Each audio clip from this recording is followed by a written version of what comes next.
Well, most landscape designers using gCADPlus find it much easier to work with a multiplicity of layers, separating entities out by layer. If we click here, what I've done here is right-clicked on the All Use Layers and said I want to turn the visibility on. But there is a technique for managing layer sets that you might well be interested in, and that's this one here, Layer States Manager. And I've saved a set of on-off to manage client planting, the landscape plan, if you like, that we might present to the client. So I'll restore it and we'll go OK. And I hope you can see that what comes is a plan that we could well show the client. You can use these same layer states quite effectively. Let's pick another one. Here's one which will turn off all the planting and just show us some of the dimensioning, and we'll OK that. Now, I think you can see it's really a hard layout stage.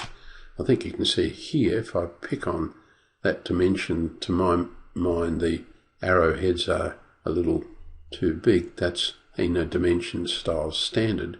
So let's pick style standard. We'll go into dimensions, dimension style, and we'll just modify it. I think the arrowheads are a little too large. Let's cut those back to 200 and we'll OK that. I think that will work just a little better, so that you can change the dimension style quickly and easily. And with this Layer States Manager, we can very easily swing back to any other state that we care to develop. And now we're back into the planting layout. That's all very well, but it gets very complex to maintain all these layer states. Well, you may well find it a lot easier to manage layers using the layout environment tools. Here I've got the dimension layer on, and if I go to a layout called 1 to 100 and I pick the floating viewport, you can see I've set the scale to 100 and I've made it a fixed scale, so we can happily have a little title block down in the right hand corner and put in there A3 1 to 100. But what we don't want in this layout are the dimensions showing, and I can handle dimension display in just this layout only, and only this one, by selecting the floating viewport. And I've got to be a little careful about it. I need to select it and then move my cursor to the edge and select viewport layers.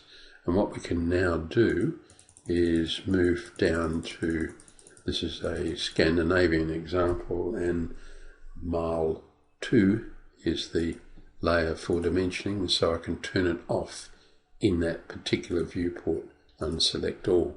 So now the dimensioning is gone, so no dimensioning is showing in this particular layout. It'll be in all of the other layouts unless I do this. So with viewport layers you can control visibility of whatever layer you want in that particular layout space, and we'd suggest that's a little bit easier to manage than using layer states and the Layer States Manager. The take-home lesson is that for convenient drafting, especially when designs get complex such as this one, separating your design out into individual layers that are meaningful to you is a really good way to draft.